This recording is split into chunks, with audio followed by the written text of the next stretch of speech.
Hey, welcome to our webinar today. I am Dante Stack, the Director of Outreach at Faith Ascent, and we wanted to give back something to you. So we created this webinar on interpreting and contextualizing storytelling. That sounds maybe like a little meaty, a little hard to decipher, but we'll break that down and hopefully give you something of real value today. Before we get going, we're breaking this webinar into 3 sections or 3 parts. So you're welcome to watch one or all 3 or however you want to do it. Hopefully there's something in each one that's helpful, but they will build upon each other. So, I'm putting in the effort, so maybe go through them all one at a time, and they'll make more sense that way. Also, for the intrepid person watching, if you send me an email, my email is dante@faithascent.com, DANTE @faithascent.com. If you send me an email listing every movie or TV show that I show a slide of in this PowerPoint presentation, and you get them all right, then the first person that does that, I will send a $50 gift certificate to any place that you'd like, like a Walmart or Amazon.com type of thing. So there's just some stimulus there for you if you want to try to keep track of everything that we see. And I'm not going to mention every movie, but you'll see the slides for them. So you'll have to figure out where the screenshots are from. Anyway, on with the show. So this first part is called Part 1, How Story Structure Helps Us Define Our Worldview. Now, even that sounds maybe a little hard to grasp. But this all kind of boils down to a rather simple idea, which is how does a biblical worldview help us to engage with stories in our world? And this first section is going to focus on story theory, how are stories built. The Bible, too, just like the movies and TV we watch, is a construction, a story narrative construction, or a literary construction that uses genre motifs and literary elements to transfer God's word to us. God used a vessel to tell us his story, and that is the Bible, right? But that has its own context and its own genre structure that when we break that down can help us also understand other structures, other stories that we get from society. So in this first section, we're going to analyze the component parts of storytelling and try to unspool the process of transmitting and receiving a story. Okay, so simply, this first section, we're just trying to understand how do stories work. All right, and you may be asking okay, Faith Ascent, I thought you were all apologetics. What does this have to do with apologetics? A lot, right? Because the next slide shows us here, the better story wins. So if we want to engage our friends out there in the world about Christianity, it's not just about giving them facts, right? Facts alone aren't going to change people's hearts. Obviously, that takes the work of the Holy Spirit, but on our part, we have to understand that everyone fits facts together with a narrative that they can buy into. So we have the screenshot here from the television version, the miniseries version of The People versus O.J. Simpson.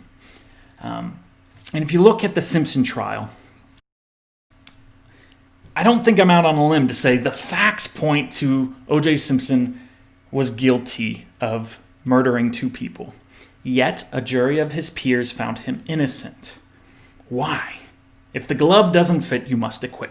Because the defense put together a narrative that people could ingest better, and it fit their worldview better, and it fit what they wanted to accomplish in the world better, and they saw that as more just. So, stories are hugely important to both our witness as Christians and understanding ourselves and how we see truth in the world. All right, so on the next slide here is my little formula.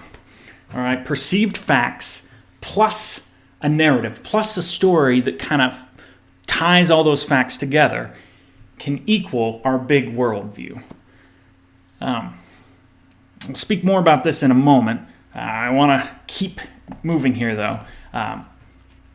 So one thing that's interesting is the concept of cognitive dissonance, right? What happens when we have a worldview and then there's facts or a storyline that doesn't fit into that worldview?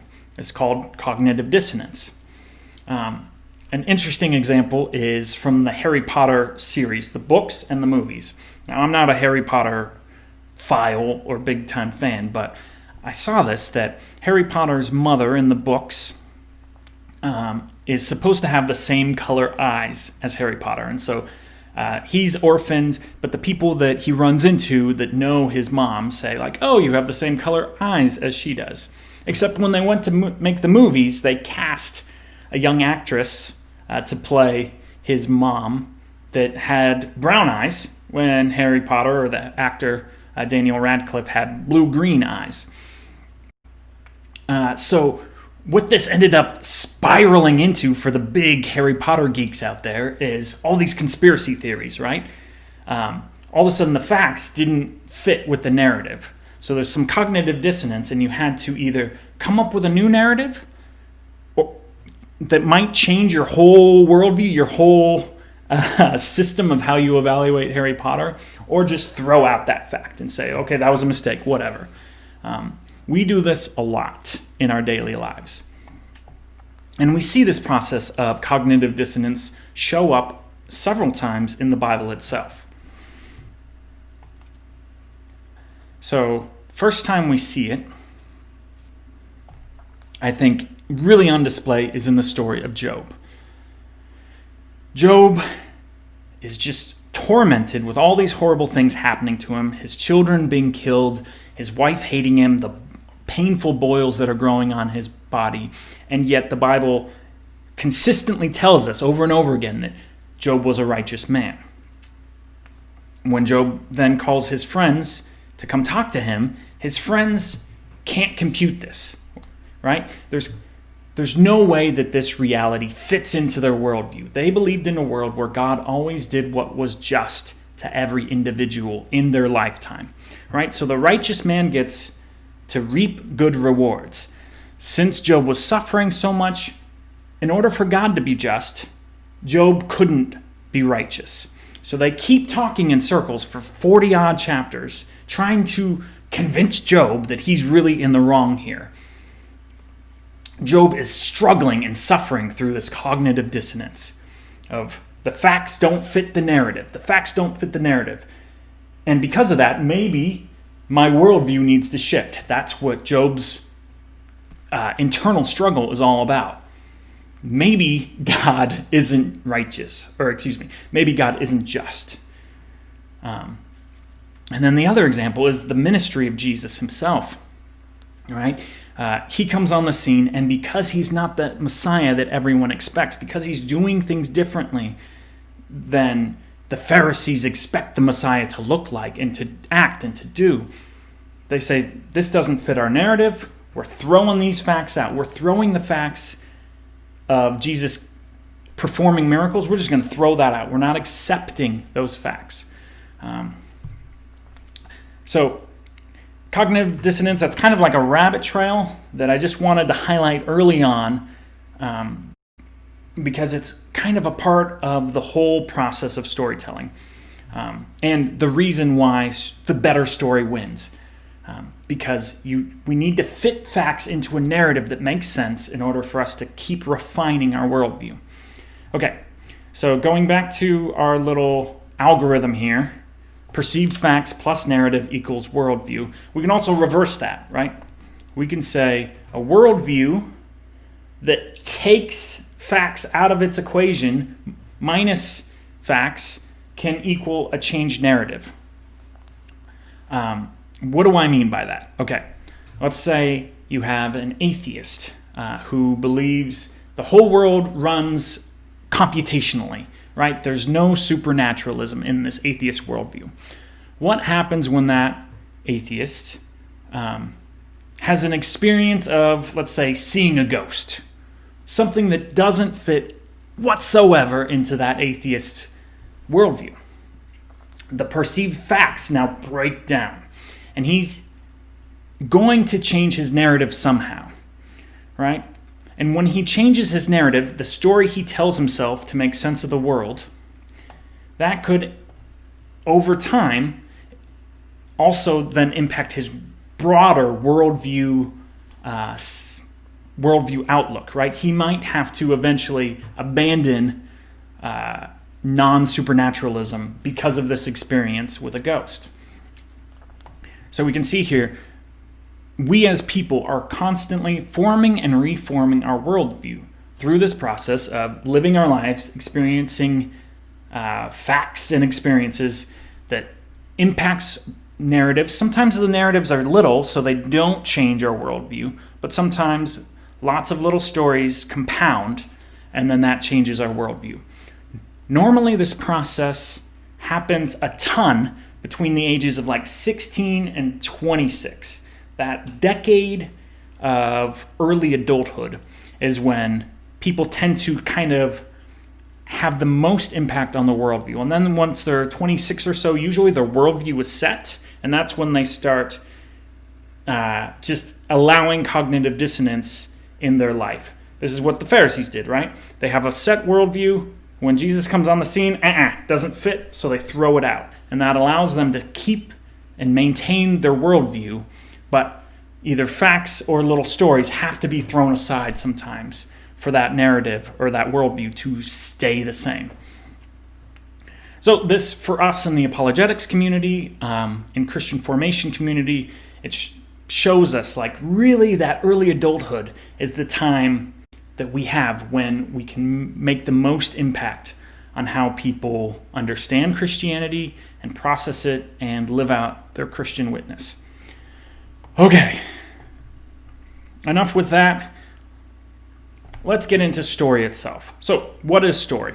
We're going to look at a complicated theory, less complicated, and then a simple theory.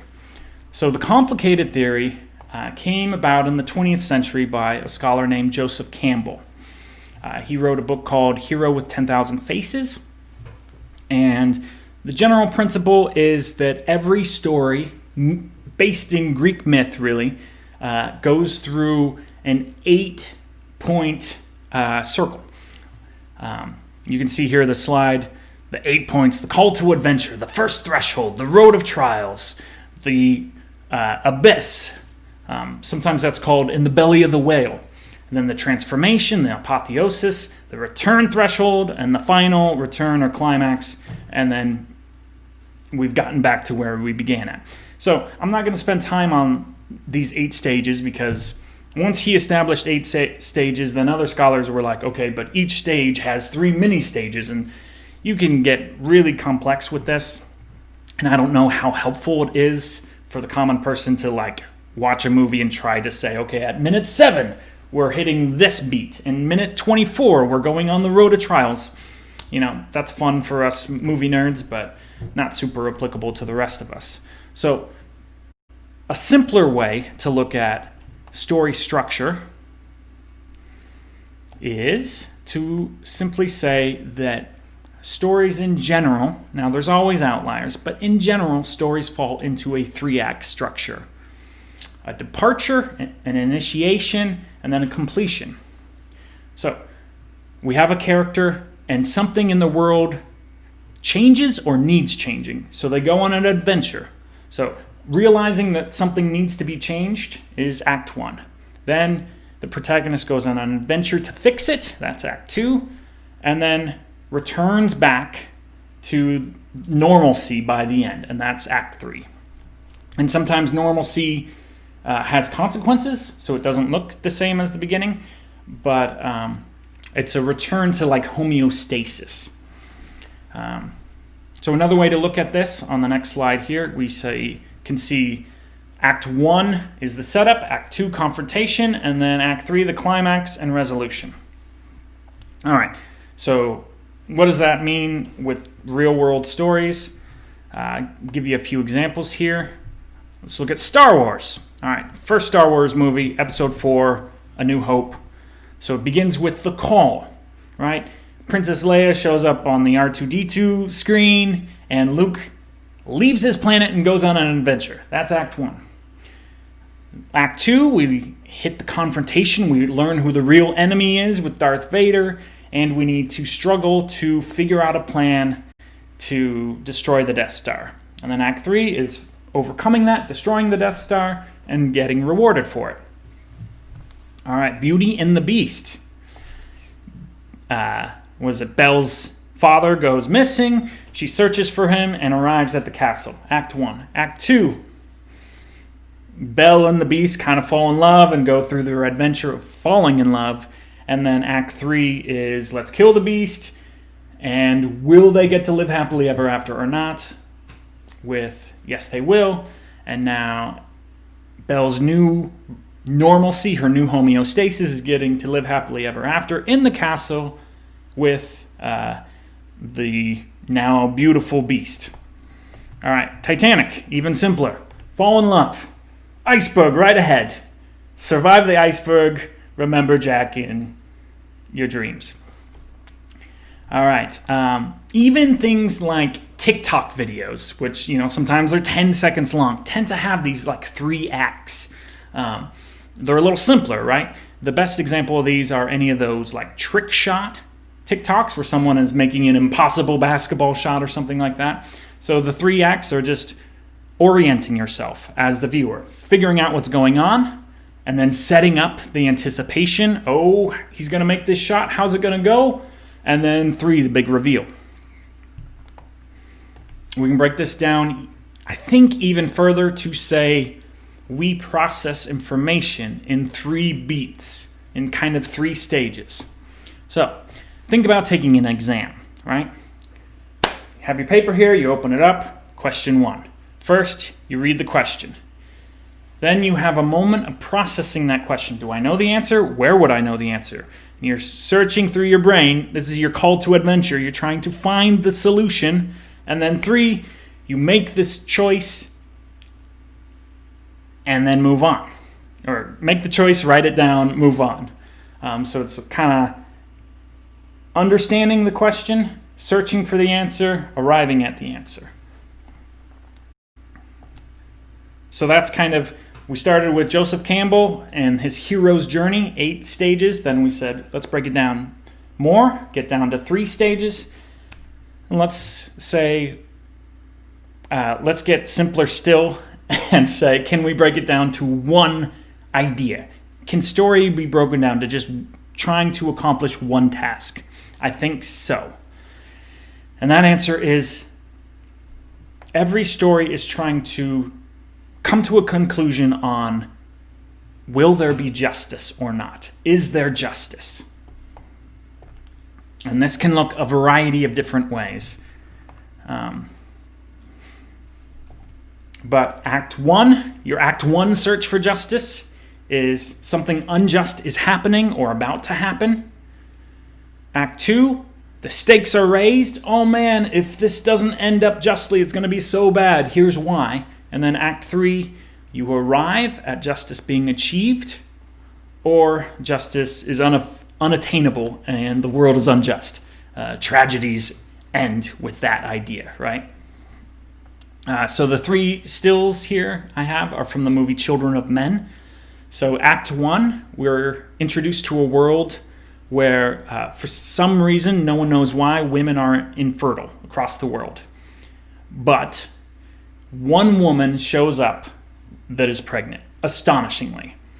All right, and Act 2 is, will she be able actually to have this baby and raise it herself? Will there be justice, both for her, but also for all of humanity, right? And the stakes get raised as people are trying to control this woman and get a hold of her because they want her for political advantages.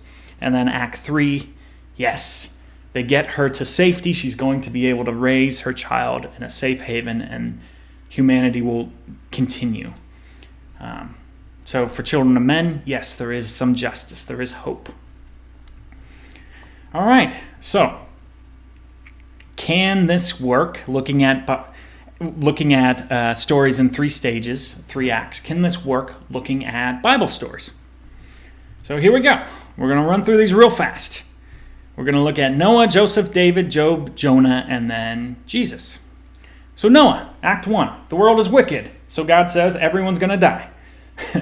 Act 2. Except for Noah, his family, and a bunch of animals. So Act 1 is the call to adventure. Something needs to change. Build this boat. Act 2, the flood actually occurring. And then Act 3, rainbow. God says, I'm not going to do this again. The earth will be blessed. Happily ever after. Joseph, thrown into a ditch, left to die by his family. Then Act 2, adventures in Egypt with reading dreams and slowly moving up the ranks towards being Pharaoh's right-hand man. Act 3, Joseph's the second in command of all of Egypt, and he gets to reunite with his family and forgive them. Happily ever after. All right, David.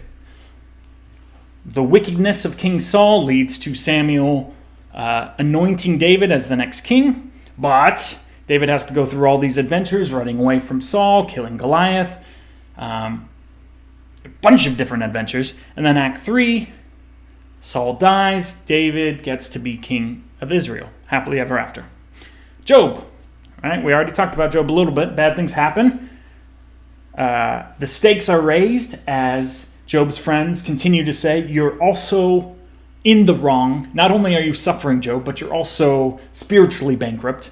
And then Act 3, God answers Job and rewards him by giving him more than he ever had before, happily ever after.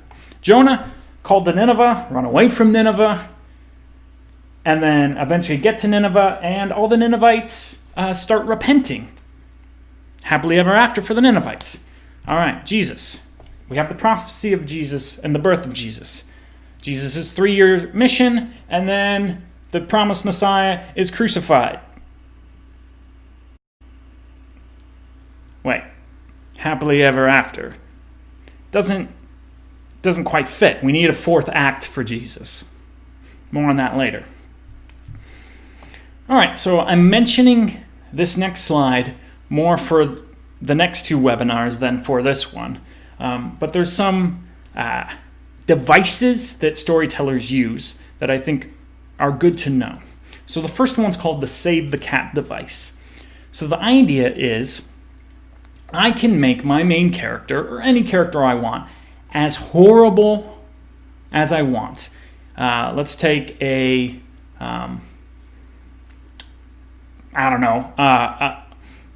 man that keeps laundering money, stealing money, right? He can do all this bad stuff and consistently in the movie just keep stealing money. But if within the first 5 to 10 minutes of meeting him, we see him do something really good, the audience is inclined to always forgive the protagonist and say, oh, you know what? He's doing these bad things, but deep down, I know he's a good guy. So even as he's doing bad things, they'll root for him. It's a weird psychological concept. So the idea in general is if you see a character saving a cat, climbing up a tree and saving a cat in the first few minutes of meeting him, it's like wiring your brain to believe that that character is ultimately a good character despite whatever they may do in the future. Another concept in storytelling is called the Rube Goldberg device. And this is just interesting because storytellers have a proclivity, let's say, to make complicated machines. This can be physical machines or physical devices of the story. So Occam's razor in life tends to be true, right? The simplest and most direct solution to a problem is the right one, right? Who killed the woman? 9 times out of 10, it's a relative or a spurned lover. Whoever you would expect would be the murderer. But in stories, the Rube Goldberg device says you got to make that as complicated as possible, as twisty as you can. The movie Pee Wee Herman, forgetting the name of the actual first movie, but Pee Wee Herman, at the beginning of the Tim Burton movie with him, he's got this crazy contraption that's all these machines and wiring to make a simple breakfast. And it's like this like domino structure that takes over all of Pee Wee Herman's house. And then Pee Wee Herman takes like one bite of his breakfast after we've watched like 5 minutes of this giant machine making it. And then he's like, oh, that's good. And he walks out. That's kind of a wink at the Rube Goldberg device of, we make things in stories more complicated than they need be or naturally are in reality. And the last thing is the MacGuffin. I know these are all kind of funny terms. The MacGuffin is something that the characters need to care about in order for the story to work. So this happens all the time, and we're really going to hit on this one later in webinars because it has a direct impact to how we as Christians write stories. And I think if we fix our MacGuffin, we can fix a lot of the problems we find with Christian-centered movies and literature. So with MacGuffins, a lot of times it's like spies need to discover this one thing, and that's all they care about. They care about that more than their lives, more than their love interests. It's this one key that they need to become happy. Life doesn't usually work that way. We don't usually put all of our desires into one thing, and MacGuffins tend to be like physical objects, but that's how movies tend to work. And we'll talk about that more in the future. All right, so I said Jesus' story doesn't fit neatly into 3 acts. Why? Paul gives us the answer, and I think it's a pretty beautiful answer. So I'm going to take the time to read this out of Romans. So Romans 8, 18 through 25. Paul says, "For I consider that the sufferings of this present time are not worth comparing with the glory that is to be revealed to us. The creation waits with eager longing for the revealing of the sons of God. For the creation was subjected to futility, not willingly, but because of him who subjected it, in hope that the creation itself will be set free from its bondage to corruption, and obtain the freedom of the glory of the children of God. For we know that the whole creation has been groaning together in the pains of childbirth until now. Not only the creation, but we ourselves, who have the first fruits of the Spirit, groan inwardly as we wait eagerly for adoptions as sons, the redemption of our bodies. For in this hope we were saved. Now hope that is seen is not hope, for who hopes for what he sees? But if we hope for what we do not see, we wait for it with patience." Notice, Paul's setting up a storyline here, but it's not complete. He's saying we're right still in the middle of the story. All right, he goes on to say, "Likewise, the Spirit helps us in our weakness, for we do not know what to pray for as we ought, but the Spirit himself intercedes for us with groanings too deep for words."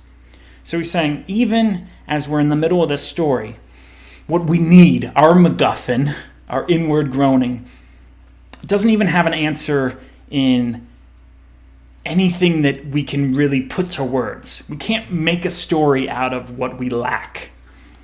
And then finally, he finishes his thought in Romans 8, jumping a few verses to Romans 8, 36 through 39. Paul says, "As it is written, for your sake we are being killed all day long. We are regarded as sheep to be slaughtered." Okay, all right, let's pause right there for a second. That's bad. For your sake, we are being killed all day long. He's saying we are at a bad place right now, this moment. But he continues to say, "No, in all these things we are more than conquerors through him who loved us. For I am convinced that neither death nor life, nor angels, nor rulers, nor things present, nor things to come, nor height, nor depth, nor any other created thing shall be able to separate us from the love of God that is in Christ Jesus our Lord." The Bible gives us a different type of story than we're used to. The real story, as presented in the biblical text, is more complicated and it's more painful than the stories we read and the stories we watch. But it's also more real.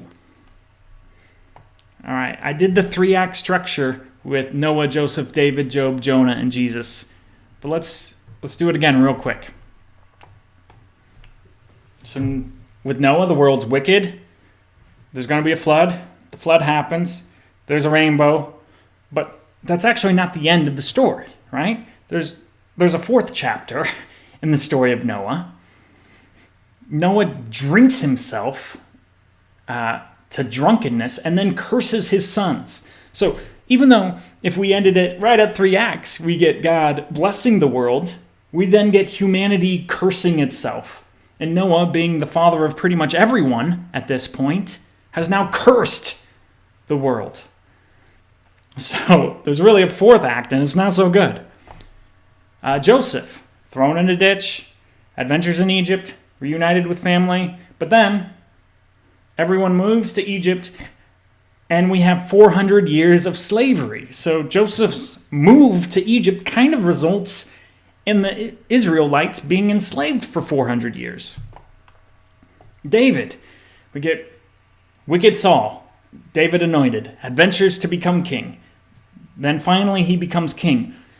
But the rest of the story of David, and I'm not just talking about Bathsheba, even up to the point of David's death, God says, David, you have too much blood on your hands. You cannot build my temple.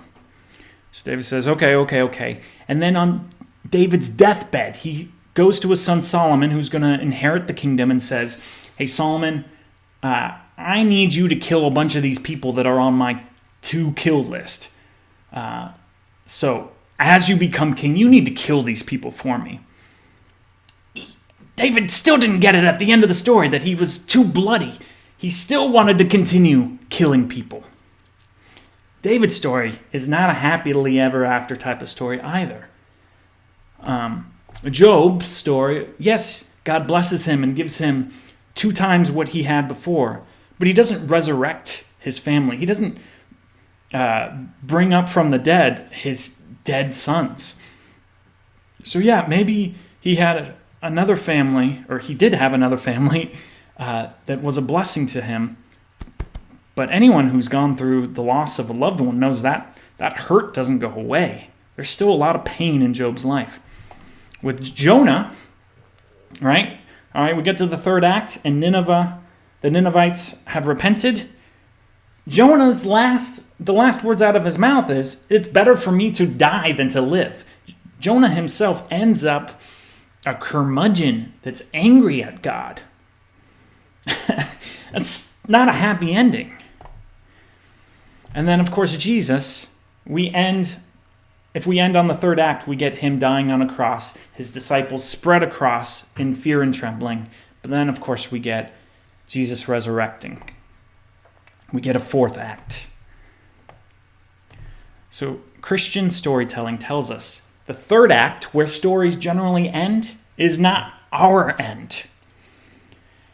And Christianity itself, and living out Christendom as a Christian, living out the Jesus life as a Christian is knowing the story is told but not yet fulfilled. We're right in the middle of it. We're somewhere maybe between the 2nd or 3rd act here. And if our stories ourselves don't carry that weight of being unfinished, then we're missing some of the realism of what the Bible is telling us, right? Happily ever after doesn't happen this side of paradise. We're going to break that down a little bit more as to why that's important to storytelling, why the fact that 3 acts and happily ever after don't work with us so well. We'll break that down in the next webinar, and I'll try to show you how we should address that concern. That's where we're going to leave it for this one. I hope you return as we talk in the second webinar about how our theology plays with this idea of the 3-act structure and how we can use what we know about Christ to look at stories in the world a little bit differently.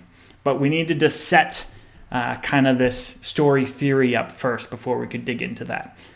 All right, see you in part 2.